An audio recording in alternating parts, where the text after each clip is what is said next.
Country. Country fried steak. What is this?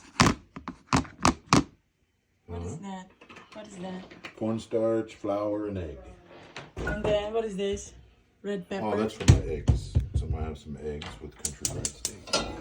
Oil. Yeah. That's Huh?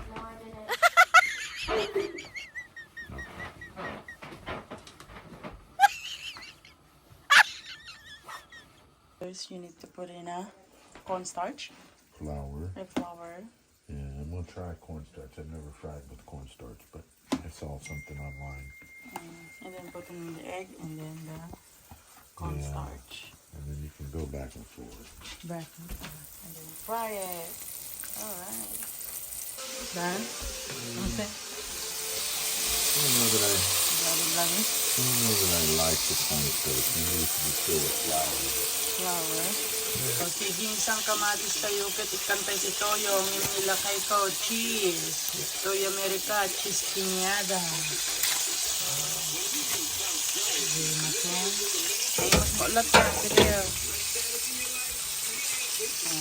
Ito pinakatuyo. Dakat ato ni bacon. How I wish all.